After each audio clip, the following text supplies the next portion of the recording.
Boa noite, queridos. Graças a Deus, hoje é domingo e nós estamos aqui mais uma vez para nós prestarmos culto ao nosso Deus. Graças a Deus que você está aí e nós vamos entregar o nosso coração para esse tempo, Para que Deus receba aquilo que nós entregamos, dedicamos a Ele e para que Ele também ministre aos nossos corações, pelas orações, pelas músicas e pela palavra. Então vamos falar com o nosso Papai do Céu. Deus querido, nosso Pai, nós nos rendemos aos Teus pés, Senhor, em adoração, Pai, porque esse é o prazer dos Teus filhos, esse é o prazer daqueles que Te conhecem, ó Deus. Esse é o prazer daqueles que um dia foram totalmente envolvidos e enredados pelo Teu amor. Porque o Senhor nos envolveu, ó Deus, com um amor tão grande e nos comprou, ó Deus, com um sacrifício tão grande. E nós somos constrangidos, convencidos por esse amor, por essa graça. Pai, é por isso que estamos aqui, ó Deus. Porque celebramos, ó Deus, o Teu amor. E Te amamos porque o Senhor nos amou primeiro e nos ensinou a amar. Pai, nós queremos render ao Senhor glórias e honras e ações de graças, Deus. Queremos louvar, bendizer e exaltar o Teu nome, que é doce, que é forte, que é santo. Pai, nós queremos tributar ao Senhor glória e força, Deus. Por isso entregamos, ó Deus, este momento, este lugar. E eu entrego com meus irmãos, ó Deus, toda a casa, todo o ambiente onde as pessoas Te invocam, Te procuram. Pai, que o Teu Espírito Santo esteja agindo nos corações, nas vidas daqueles que se juntam, ó Deus, a nós nesse momento. E pela Tua igreja que Te louva no Brasil e no mundo, ó Deus. Que o Senhor receba, meu Deus, a adoração que só o Senhor é digno, Pai. Que o Senhor receba a glória devida ao Teu nome, ó Deus. Nós queremos Te louvar em espírito e em verdade, ó Deus. Ajuda-nos neste intento, ó Pai. Pai, nós também oramos para que o Senhor venha falar aos corações dos que Te buscam, Pai. Fala em especial pela palavra, pela música, pelas orações. E por isso aqui nós entregamos, meu Deus, nosso irmão Alessandro, nós entregamos a irmã Dani, a Gisele, o Caleb. Pedimos a graça, ó Deus, para o Teu servo que administrar a palavra, em nome de Jesus, para que este culto chegue ao Teu trono, ó Pai, como um sacrifício vivo, como uma oferta agradável, ó Deus. Pois é de todo o coração que nós Te entregamos, Pai. Que prazer poder Te entregar esta declaração de amor, Pai. Pai querido, recebe, Deus, o nosso culto, o nosso louvor, a nossa adoração, em nome de Jesus. Amém. Meus irmãos, enquanto nós não cultuamos juntos no templo, nós estamos nos preparando para em breve estarmos ali, nesse momento que nós ainda estamos aguardando, olhando, observando com expectativa, nos orientando, nesse momento novo. Nós estamos querendo também assim, voltar às práticas do culto no templo. Nós estamos aqui nos últimos preparativos para isso, e se tudo vier a concorrer para esse propósito, nós esperamos em 2 semanas estarmos de volta cultuando a Deus, de forma presencial, como igreja, no templo. E para isso nós vamos estar orientando os irmãos, para que em 2 semanas, se Deus permitir, sem ser esse próximo domingo ou outro, a gente possa estar voltando. A igreja já está tomando providências para isso, mas a gente segue, né, olhando esse momento. Fala-se numa segunda onda, né, dessa pandemia de Covid no Brasil e no mundo. E nós seguimos orando, né, por isso, porque são muitas vidas, né, meus irmãos, que estão sofrendo, né, muitas vidas que estão sendo ceifadas, e nós não queremos que nenhum de nós se perca. Por enquanto eu quero louvar os irmãos, quero louvar a Deus e convidar os irmãos para nós louvarmos juntos. Hoje quem vai nos dirigir é o nosso irmão Alessandro, e ele vai estar nos dirigindo ao nosso Deus em adoração.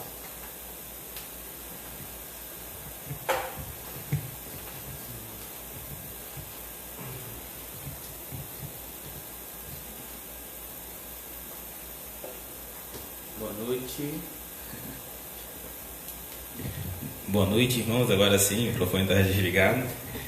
É um motivo de muita alegria, né? A gente está aqui, né, para adorar o nome do Senhor. Embora não estejamos presentes, né, todos reunidos, mas o Espírito é o mesmo e a gente vai buscar, né, adorar o nosso Deus, que Ele é digno, Ele é merecedor, né, da melhor forma possível. Amém? Nós vamos cantar aquele cântico que diz mais de ti e menos de mim, né? A gente realmente precisa, né, se encher de Deus e se esvaziar de nós mesmos, né? Deixar o nosso eu de lado, os nossas certezas, né? Aquilo que a gente pensa que sabe, que na verdade nós não sabemos de nada, e pedir para que Deus, né, nos encha e que nos mostre, né, como Ele quer que nós vivamos e que nós venhamos aprender. Amém? Mais de ti e menos de mim. Vamos lá, Dani?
seu amor, infinita humildade, servo de todos os irmãos. Que ele cresça, eu diminua, que ele apareça, que eu me constranja com a sua glória e todo seu amor, infinita humildade, servo de todos os irmãos.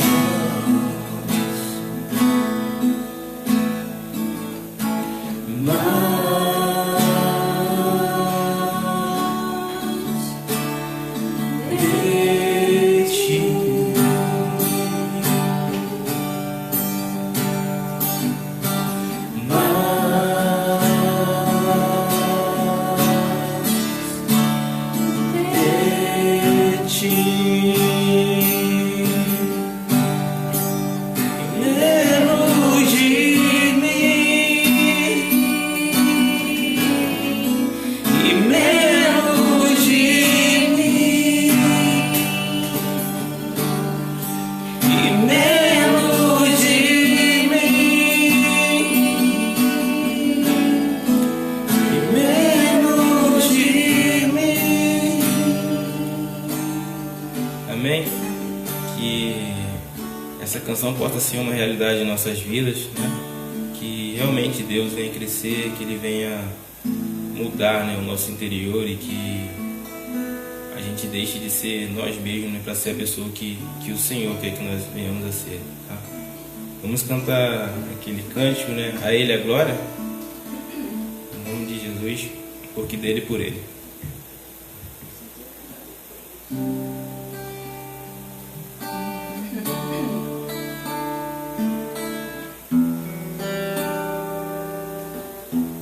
Porque dele, por ele, para ele são todas as coisas. Porque dele, por ele, para ele são todas as coisas. Porque dele, por ele, para ele são todas as coisas. Porque dele, por ele, para ele são todas as coisas. A ele a glória, a ele a glória, a ele a glória, pra sempre. Amém. Mais uma vez. A ele a glória, a ele a glória, a ele a glória, pra sempre. Amém. Porque dele, para ele são todas as coisas. Porque dele, por ele, para ele são todas as coisas. Dele, por ele, para ele são todas as coisas. Porque dele, por ele, para ele são todas as coisas. A ele a glória, e a ele a glória, a ele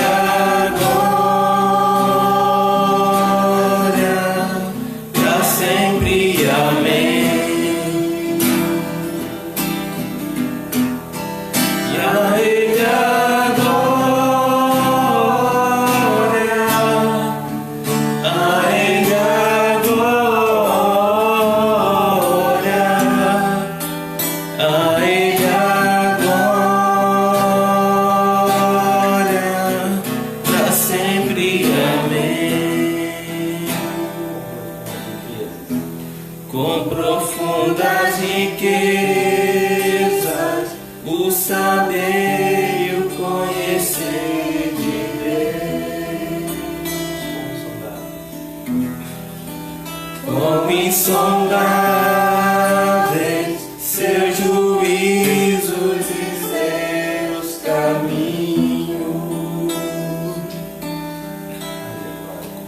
A Ele a glória, a Ele a glória,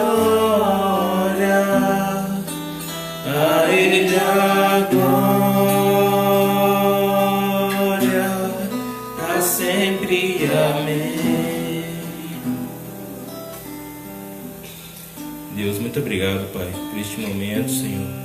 Te louvamos, Senhor, porque sabemos que sem o Senhor, ó Deus, nós não somos nada, Deus. Em nome de Jesus, ó Senhor, recebe, Deus, tudo está sendo feito aqui, ó Senhor. Sabemos que somos limitados, ó Senhor, mas o Senhor conhece o nosso coração, ó Deus.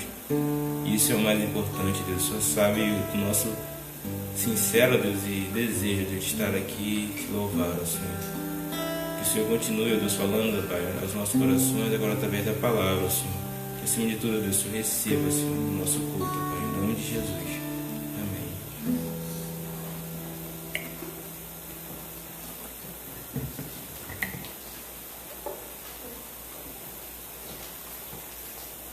Meus irmãos,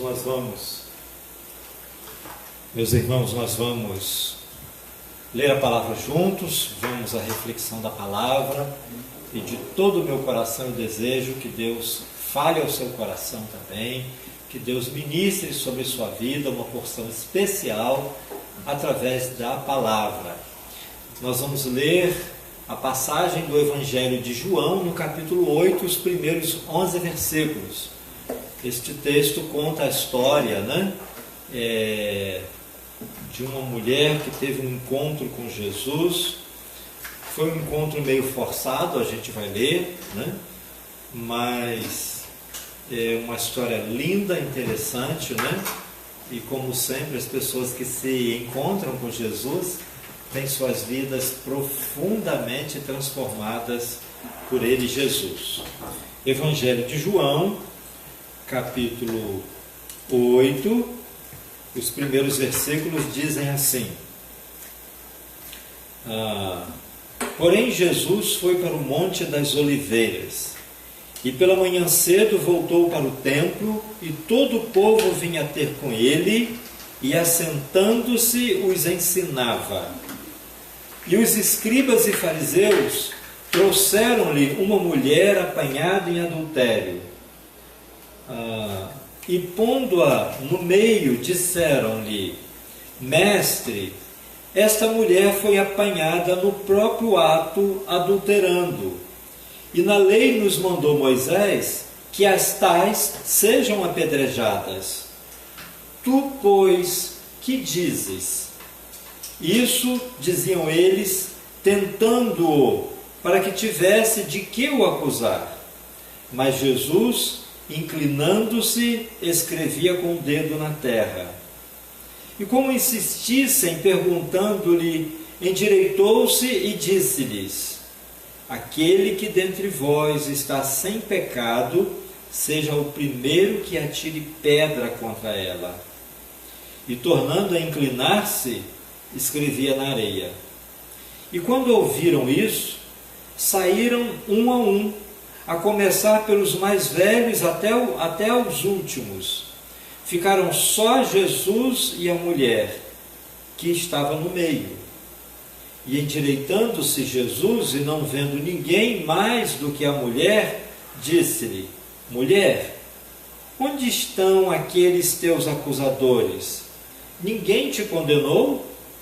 E ela disse: ninguém, Senhor.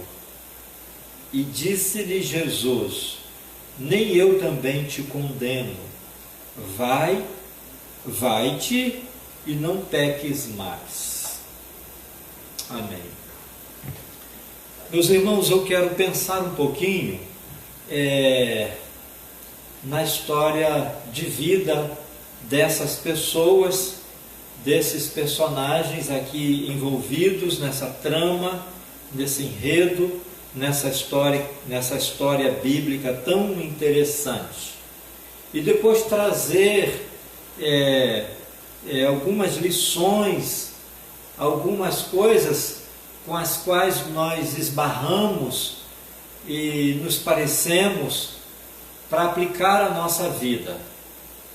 Eu gosto de olhar para o Evangelho e perceber o impacto de Jesus na vida das pessoas, e eu gosto de olhar a história das pessoas com quem eu convivo também, e minha própria história, e pensar no impacto de Jesus na vida desses meus conhecidos e na minha própria vida. E na verdade é isso que a gente tem para compartilhar.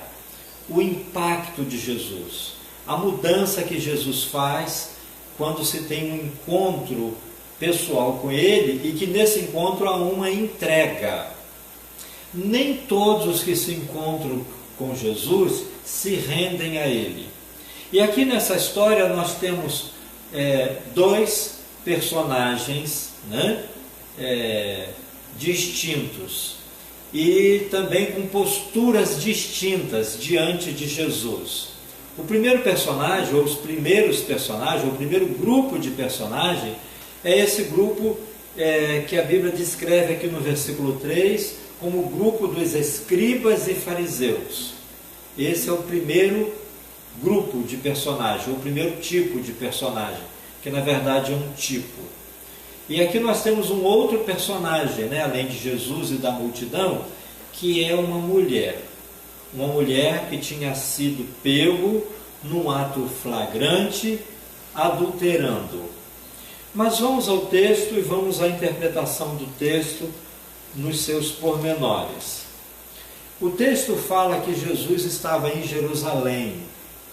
Jesus morava em outro estado, em outra região, ao norte. Jerusalém ficava ao sul, né? Jerusalém era uma cidade da Judéia. Jesus morava numa cidade da Galileia. Entre Judéia e Galileia tinha Samaria, mas anualmente Jesus vinha ao templo, desde menino, como todo judeu, né? As festas religiosas.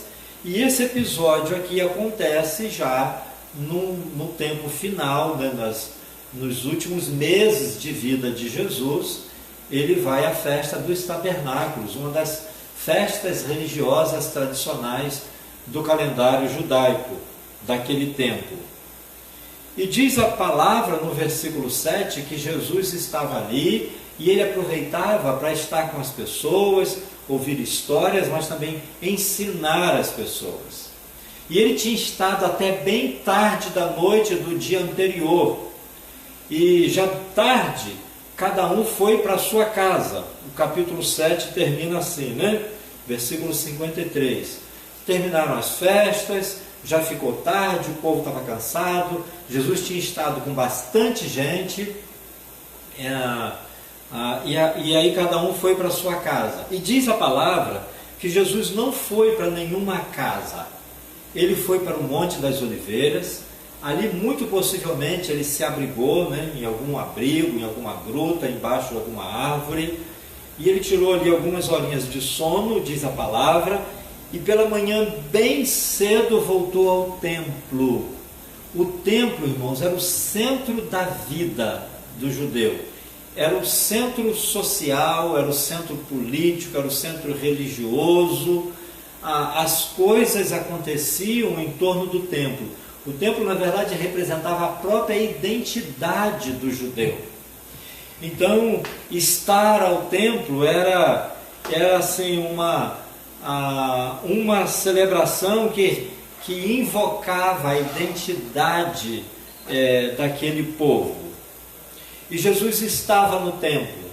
E ali tinha judeus de todos os lugares. Muita gente ali, muita gente mesmo. E muita gente já estava ali envolvido não por conta da festa dos tabernáculos, mas já por conta da atração que Jesus exercia sobre as pessoas. E na semana passada a gente falou dessa atração que Jesus exerce e sempre há de exercer sobre as pessoas, né? Para se cumprir o que a Bíblia diz, que todo joelho se dobrará diante dele e toda língua o confessará, né? Para o bem ou para o mal, né? Mas então, era festa dos tabernáculos. Jesus estava em Jerusalém. E no dia anterior ele já tinha falado, ensinado para muita gente. E agora era de manhã, era cedo, era bem cedo. Cedo de manhã, muito provavelmente antes das 9 da manhã. Jesus estava no templo. E diz a Bíblia, versículo 3, né, do Evangelho de João, que nós lemos no capítulo 8, que esse grupo de personagens, os escribas e os fariseus, armaram uma armadilha para pegar Jesus. E para cumprir esse intento, eles envolveram uma pessoa, colocaram em xeque, em risco, em iminência de morte, a vida de uma mulher. Então, estava ali Jesus no templo, era de manhã, e os escribas e fariseus trouxeram para Jesus, interromperam o que Jesus estava fazendo e falando. Ele estava sentado, conversando com o povo, ensinando o povo, falando de Deus para o povo, mostrando o reino de Deus para o povo, né? E quem ouvia Jesus ficava encantado, maravilhado, né? Como sempre. Então os escribas e fariseus lhe trazem uma mulher e dizem eles que essa mulher foi pega em ato flagrante de adultério. Ela foi pega no próprio ato adulterando. E aí eu quero falar dos irmãos desses três personagens, os escribas e fariseus, a mulher, né, para poder falar de Jesus e para falar de nós. Então trouxeram essa mulher para Jesus, né? E eles apelam, que eles dizem assim: Jesus, essa mulher foi pega adulterando, foi pega no ato, né, no flagrante, e nós trouxemos para ver o que o Senhor diz. Porque na Bíblia, na lei de Moisés, na Bíblia dos judeus, está escrito que quem é pego assim precisa ser apedrejada, é sentenciada, né, com uma pena de morte, e morte por apedrejamento. Então nós trouxemos essa mulher porque o Senhor, nós estamos vendo aí, né, o Senhor é um mestre, está ensinando para o povo. E o que o Senhor diz, mestre? O que a gente faz com essa mulher? E Jesus assentado estava, assentado ficou. E ele, aliás, ele baixa e começa a rabiscar na areia. Ninguém sabe o que ele estava escrevendo ou desenhando. Tem coisa que seria tão bom se Jesus desenhasse para a gente sempre, né, irmãos? Mas, de qualquer maneira, ele já deixou escrito, né? Para ajudar, já ajuda muito, né? O que ele deixou escrito. Mas Jesus está rabiscando no chão. Mas diz a Bíblia, mas como eles insistiram, né? Como eles insistiram, Jesus ficou em pé. Jesus ficou em pé e disse para eles: eu acho que aqueles de vocês que não têm pecado devem atirar pedras contra essa mulher. Jesus bem sabia que aqueles homens tinham um desejo escuso, tinham uma intenção covarde, tinham uma postura desonesta. Jesus bem conhecia o que estava no coração daqueles homens, escribas e fariseus. E diz a palavra que eles, entendendo, pelo menos naquele momento, se convencendo de que todos eles eram pecadores e que nenhum honestamente tinha condição moral e espiritual de lançar pedras sobre aquela mulher e nem mesmo de condená-la, ficaram com vergonha. E começando pelos mais velhos, eles saíram dali, jogando as pedras no chão, e saíram dali, abandonaram a cena. E diz a palavra que Jesus então fica só ele e a mulher. E ele tinha sentado de novo, e como todo mundo foi embora, Jesus se levanta, olha nos olhos daquela mulher e pergunta para ela e diz para ela assim: ué, ninguém te condenou? cadê os teus acusadores? E ela diz assim, ninguém me condenou, Senhor. Né? E Jesus disse assim, que bom, eu mesmo que não estou aqui para te condenar, minha filha. Vai viver a sua vida, né? E não peques mais. Vai e não peques mais. Meus irmãos, que história linda essa, né? Eu quero falar um pouquinho desses personagens, né? Os escribas e fariseus, a mulher e nós, porque nessa noite, né, eu quero falar um pouquinho da história das pessoas, né? Dessas pessoas aqui e das nossas também. E especialmente eu quero pensar com os irmãos como uma pessoa se torna o que realmente ela é. Como eu estou me tornando quem realmente eu sou, como você está se tornando quem realmente você é, como aquela mulher estava se tornando um tipo de pessoa, e que tipo de pessoa ela se tornou mesmo, de fato, como esses homens, escribas e fariseus, se tornaram quem eles realmente eram. Então vamos começar por eles, irmãos. Meus irmãos, os escribas e os fariseus eram a elite intelectual, a elite religiosa, a elite econômica, a elite, assim, a reserva moral, sabe, daquele país. Escribas e fariseus era o que existia de melhor naquela cultura. Eram homens, só homens. Uma mulher não podia ser nem escriba, nem fariseia, né? Só homem que podia ser, mulher não. Mas os meninos bem dotados intelectualmente, os meninos bem dotados socialmente, os meninos oriundos de famílias influentes, pessoas que tiveram oportunidade de dar aos seus filhos a melhor educação, o melhor ensino, os mestres particulares, disputavam entre si o lugar de escriba e de fariseu.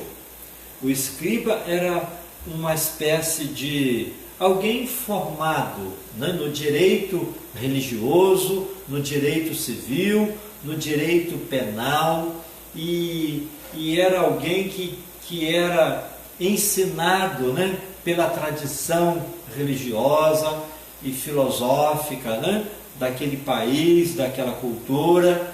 E esses homens eram os doutores da lei, eram os homens que conheciam profundamente a história do seu país, a história da sua nação. Eram homens que conheciam profundamente o seu livro sagrado, a lei e os profetas, os livros de Moisés, os profetas do Antigo Testamento. Eram homens que zelavam, que guardavam, que ensinavam essa palavra e essa tradição nas escolas rabínicas. E dessas escolas rabínicas, a mais influente eram os fariseus. Os fariseus eram um grupo que o próprio nome já diz, né? Eram pessoas que se separavam, que se consagravam, né? Eram pessoas que devotavam uma vida de consagração, faziam votos de consagração e se dedicavam ao estudo da Bíblia e às orações, e se aplicavam muito ao estudo, muito mesmo. Se requeria desses jovens, né, uma disciplina fora do comum. E então nós estamos falando aqui de pessoas da melhor educação, da melhor reputação, as pessoas que tinham a capacidade de fazer com disciplina, né, a maior dedicação, e pessoas que inspiravam outros jovens, e toda mãe, todo pai sonhava em ter na família um jovem escriba, um fariseu. Os fariseus disputavam com os saduceus, né, quem tinha maior prestígio dentro da política e dentro da religião, porque lá em Israel política era religião e religião era política. Os fariseus e saduceus eram uma espécie de denominação religiosa e ao mesmo tempo partido político. Mas, meus irmãos, nós estamos falando de pessoas que se dedicavam a estudar a Bíblia, pessoas que se dedicavam à oração, pessoas que buscavam conhecer a Deus em espírito e em verdade. E como que agora essas pessoas se unem, se juntam com um intento tão maldoso, tão pernicioso, com um coração tão sujo? Como que eles podem arquitetar, como que eles podem executar um projeto tão maldoso, tão covarde como esse que nós acabamos de ler? Como que os fariseus deixaram de ser aqueles consagrados, zelosos da palavra de Deus, para se tornar esses homens impiedosos e maus? Como que eles se tornaram quem eles realmente eram, irmãos? Essa é a pergunta. Sabe o que, queridos? É porque a minha religião e a sua, e a religião deles, se a gente não olhar para Jesus, a gente vai se tornando legalista, a gente vai se tornando vai se achando melhor do que os outros, a gente vai se tornando presunçoso, orgulhoso, maldosos, discriminadores. A gente, se a nossa religião não convergir para Jesus, e Jesus é a Bíblia dentro da Bíblia, Jesus é a nossa religião não pode ser batista, não pode ser metodista, não pode ser assembleana, não pode ser presbiteriana, a nossa religião não pode ser católico, batista, presbiteriano, assembleano, pentecostais, históricos, não pentecostais. Devem ser alguma forma de identificação e de orientação, mas a religião no sentido verdadeiro, o que nos liga, religião vem de religar, né? O que nos liga tem que ser Jesus, ou o que nos religa. E quando não é Jesus, a gente se perde na religião. E eu falo, sabendo o risco que eu corro como um pastor, de me tornar um escriba e um fariseu. E por incrível que pareça, não é com nenhuma alegria no meu coração, Deus sabe, nenhuma mesmo, nenhuma. Eu gostaria de não poder dizer isso, mas a gente tem vivido mais ou menos essa situação, líderes religiosos que se aproveitam de prestígio, de credibilidade e se tornam inchados e tiram proveito dos outros e se tornam maldosos e se perdem aí nas religiões, na política. E a gente precisa falar um pouquinho de política, né? A gente fala depois, né?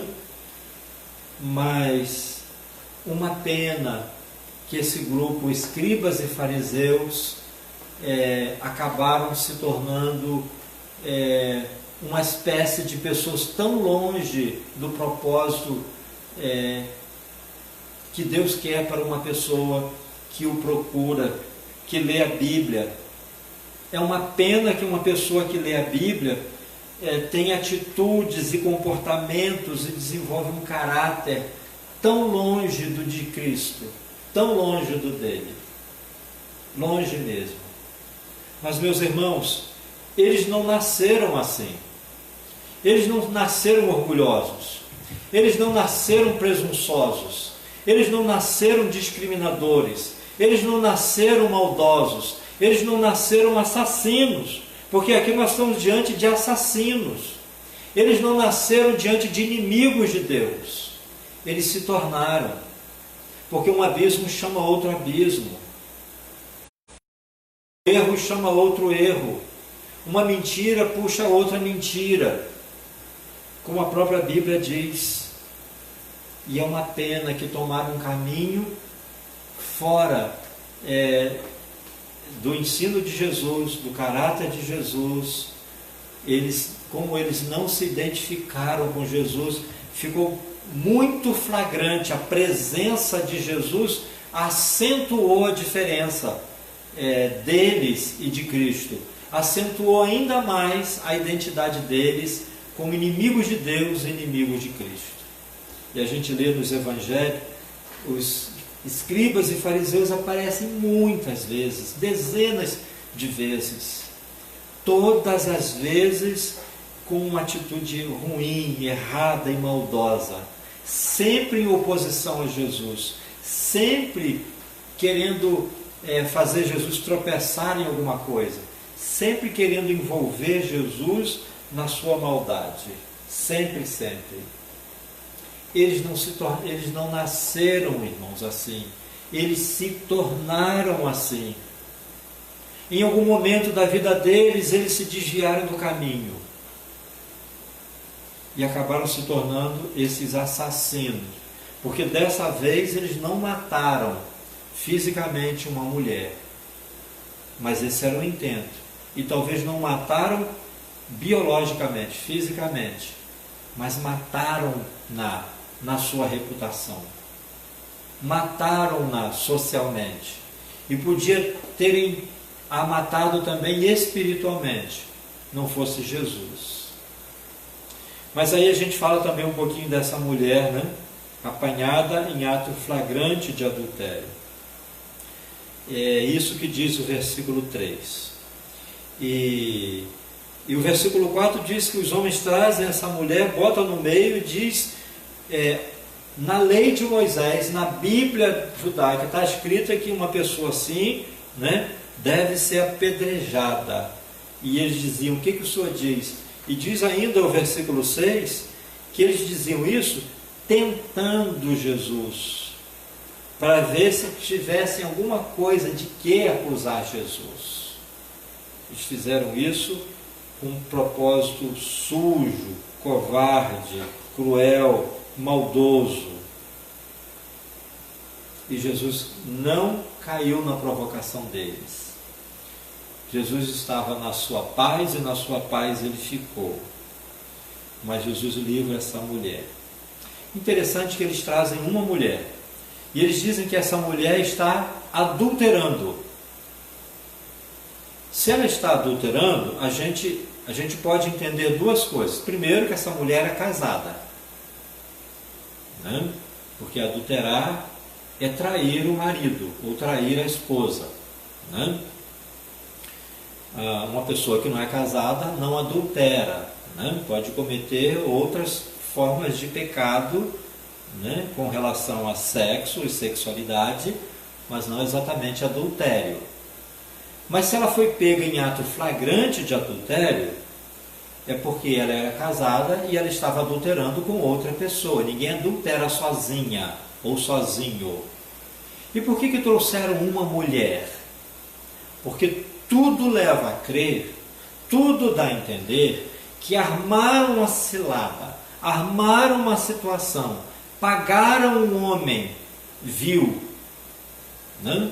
Um homem baixo, para cometer com essa mulher essa torpeza. E combinaram com ele, e pagaram para isso. Por que não trouxeram o homem? Ninguém adultera sozinho, ninguém adultera sozinha. De verdade, a Bíblia fala lá em Deuteronômio, né? Lá em Levítico, em Deuteronômio, acho que é Deuteronômio 22, se não me engano, 20, 22, lá em Levítico 20, Deuteronômio 22, que as pessoas pegas em ato flagrante de adultério deveriam ser apedrejadas. As pessoas. Mas por que leva só a mulher? Porque leva uma mulher, irmãos. Porque a gente está diante de uma postura machista, de uma cultura machista. E aí eu não quero entrar nesse mérito, né?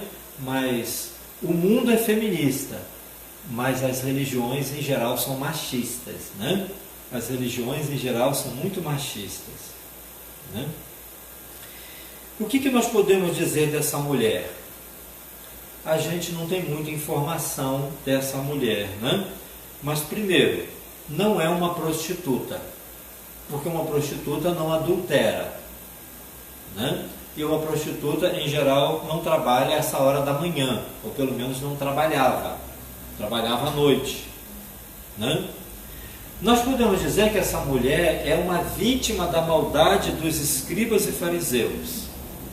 E agora estava aqui uma pessoa desesperada e sem nenhuma condição e sem nenhum crédito de apelar para ninguém. Ela não podia apelar para o pai dela, ela não podia apelar pelos seus irmãos, ela não podia apelar para o seu marido, porque ela estava totalmente errada e não tinha moral para apelar para ninguém. Desesperada, desesperançada, e estava ali agora para ser apedrejada. Mas aí, né, graças a Deus que entra Jesus nessa cena, né? Mas antes de a gente falar do livramento de Jesus e do encontro com Jesus que muda a história, e o que Jesus faz é isso, é mudar a história de vida das pessoas. O que o Evangelho conta e o testemunho dos crentes é esse, né? Jesus entra na nossa vida e muda a nossa história. É esse o testemunho. Mas o que a gente pode deduzir mais dessa e de tantas mulheres como essas, irmãos? Meus irmãos, infelizmente, em todas as culturas, em todos os tempos, muitas mulheres sérias, honestas, de boa índole, de boa reputação, muitas boas pessoas são envolvidas em condutas ruins. Só para ilustrar isso, eu quero dizer o seguinte: quantos jovens bem criados, bons meninos e meninas caíram na esparrela da conversa da droga, da bebida, da prostituição? Quantos jovens, quantas mulheres boas têm sido maltratadas por maridos? Quantas excelentes esposas, excelentes pessoas, excelentes mães, quantas excelentes donas de casas são destratadas, violentadas, e às vezes só restam a essas mulheres o caminho do desespero e a oferta maligna que só pode ser de Satanás, de se entregar a algum erro. E eu não estou aqui para justificar erro de ninguém, e Jesus não justifica. Jesus, hora nenhuma, diz que adultério é um negócio sem problema. Pelo contrário, quando ele livra a mulher, né, do apedrejamento, ele diz assim: vai embora, minha filha, cuidar da sua vida e não peques mais. Jesus está falando, é feio, é errado, é pecado, não faz isso mais não.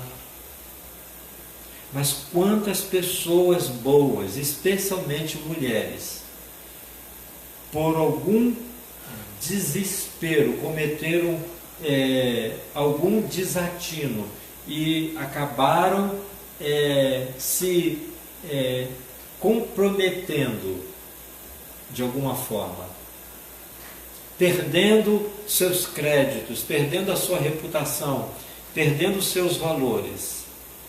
Eu não sou advogado dessa mulher não, tá, irmãos? Mas também não sou juiz, não sou promotor, não sou acusador. E quem poderia ser, não é, que é Jesus. Quem poderia ser, não é, né? Jesus não é.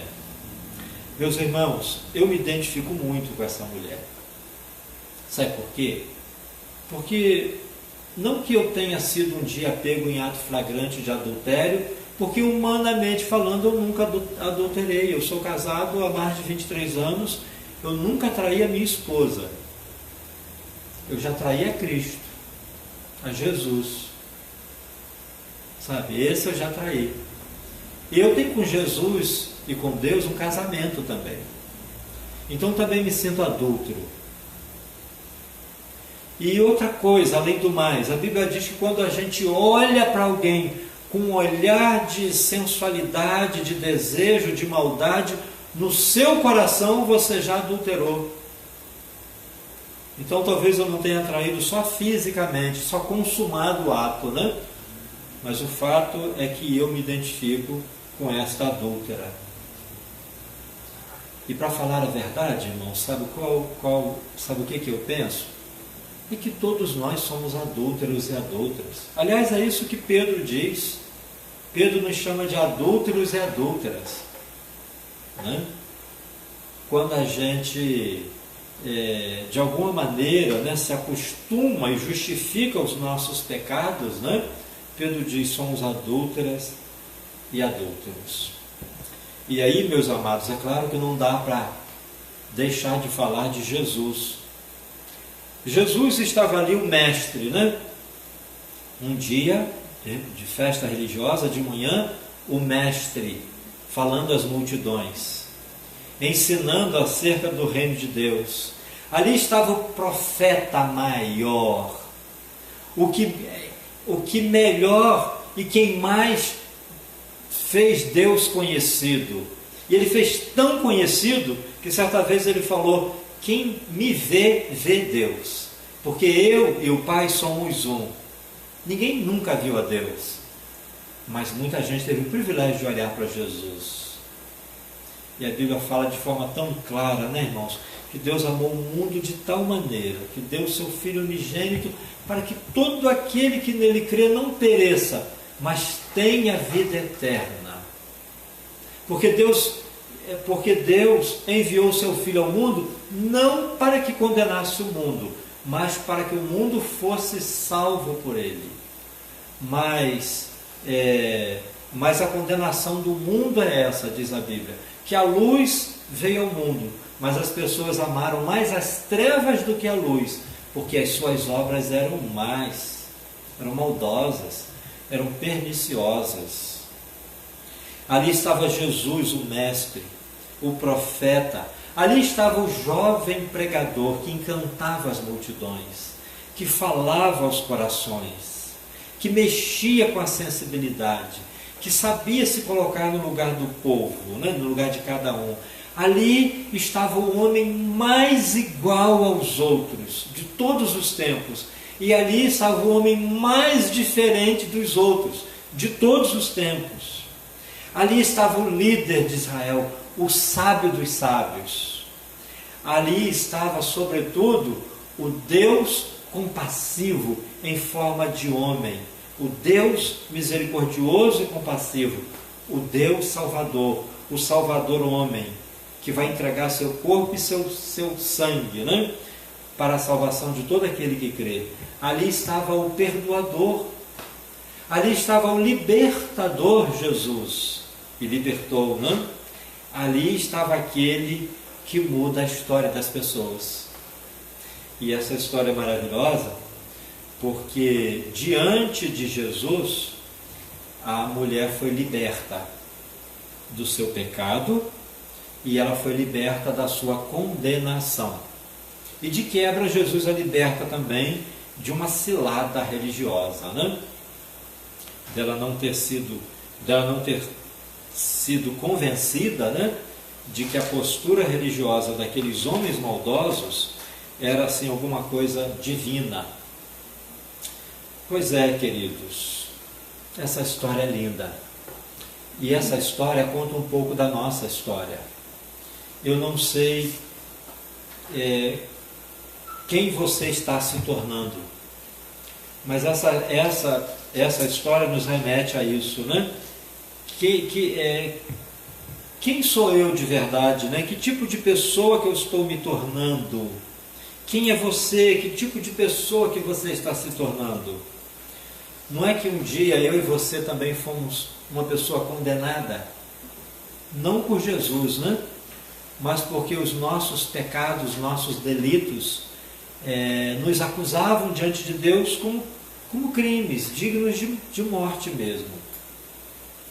Um dia nós somos uma pessoa perdida como uma mulher dessa história, mas que fomos achados, né, por Jesus. Estávamos perdidos exatamente porque não tínhamos encontrado Jesus. Mas um dia nos descobrimos preciosos para Jesus, porque Ele nos faz preciosos. Você que está me ouvindo, você é precioso para Deus. Não importa o que você já fez, o que você pensa, não importa seu coração, não importa o que as pessoas pensam de você, você é precioso, é preciosa demais para Jesus. E porque você é precioso, preciosa, Ele te amou e te perdoou. E porque você foi amado e perdoado, você é convidado a ser um seguidor de Jesus. E ser um seguidor de Jesus significa imitar a Jesus. E ser um seguidor de Jesus significa, primeiramente, aprender com Ele. Você não vai imitar se você não aprender. E para você aprender de Jesus, você precisa andar bem pertinho dele.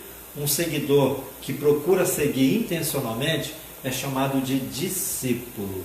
Discípulo é um seguidor ativo, é um seguidor consciente, é um seguidor que busca mesmo aprender de Jesus. Esse é um discípulo.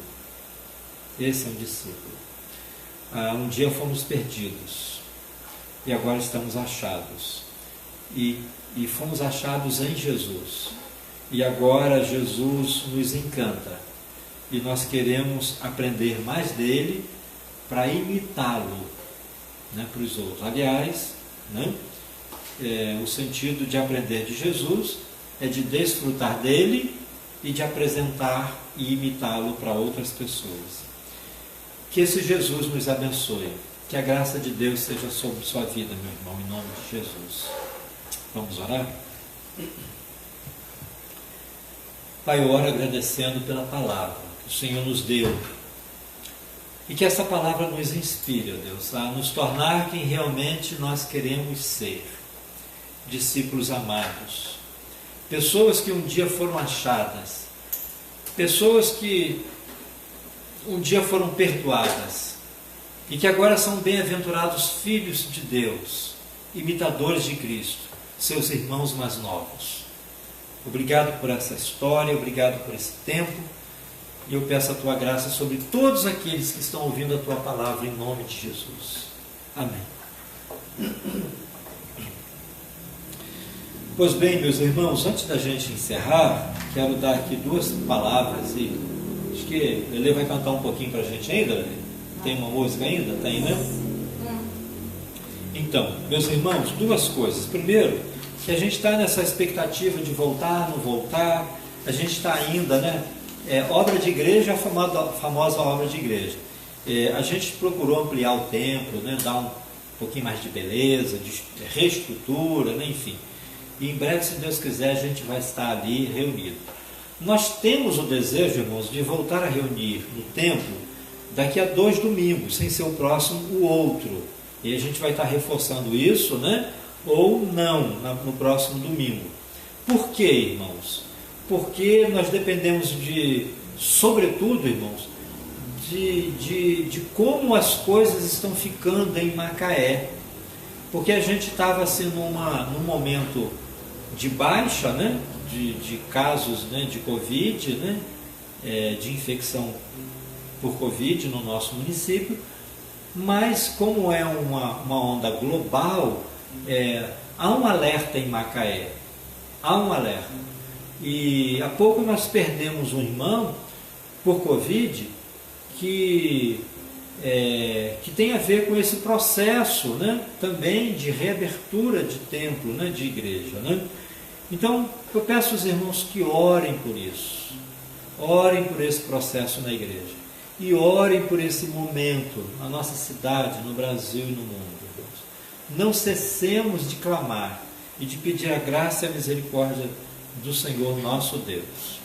Tá bom, queridos? E uma outra coisa, irmãos. Nós não podemos ignorar que nós estamos em plena campanha eleitoral. E aí faz parte, né, o pastor dar alguma orientação à igreja. Meus irmãos, a orientação é sempre aquela, né? Não ore, não vote sem você orar pelo candidato. E não ore porque você ganhou dele alguma coisa, ou porque ele é seu amigo ou seu parente. Você deve orar de acordo com a sua consciência e com os seus princípios e valores. Ore de acordo com a sua consciência, de acordo com os seus princípios e de acordo com os seus valores. E não se iluda com palavra de político. Não se iluda. Político é político, sabe? Mas procure orientação em Deus. E cuidado para você não se comprometer na política, especialmente com alguém que não representa os seus valores, os seus princípios, que não te representa bem, não representa seus pensamentos, sua consciência, sua prioridade, sua leitura de mundo. Pense em alguém que seja o melhor para Macaé, como prefeito e como vereador. E aí eu me adianto em dizer que aqui na nossa igreja nós temos 3 candidatos a vereador. O candidato Efraim Marques da Fonseca Filho, o candidato Joséferson, né? Joséferson de Jesus, e o candidato Juarez. E nenhum deles é candidato da igreja. E ninguém deve votar em Juarez ou em Efraim, né? Que seja, porque eles são da igreja. Devem votar ou não votar se eles representam ou não representam seus valores, seus princípios. Não se deve votar nem por amizade, irmãos, porque nós não estamos votando para um amigo, nós estamos votando para pessoas que vão gerir a vida política da nossa cidade. E isso requer de nós um envolvimento responsável, de procurar saber quem são as pessoas, quais são as propostas, quais são os princípios, quais são os valores que essa pessoa representa, que comprometimentos eles têm, comprometimentos políticos, comprometimentos morais, comprometimentos espirituais, para a gente se posicionar. Tá bom? E eu desejo que você faça uma escolha legal. E a escolha legal não é votar em quem vai ganhar, é votar em alguém que realmente é digno do seu voto. Tá bom, queridos? E a gente nem cogita a ideia de um cristão vender o voto, né? Nem cogita essa ideia. Que Deus abençoe, queridos. Nós vamos cantar e depois nós encerramos. Que a paz de Cristo seja sobre sua vida. Que a mão de Deus esteja estendida sobre você e sua casa, hoje e sempre. Amém.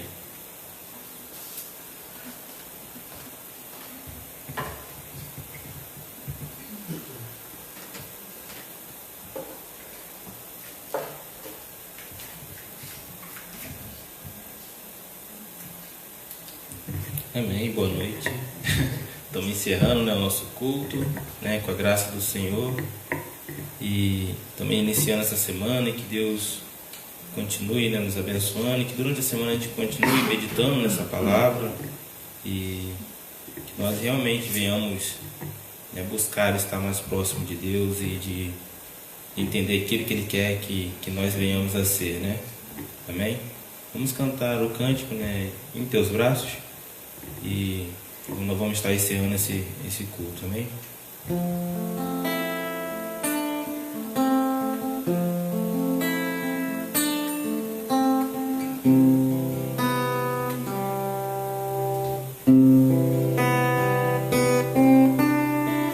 Segura estou nos braços daquele que nunca me deixou.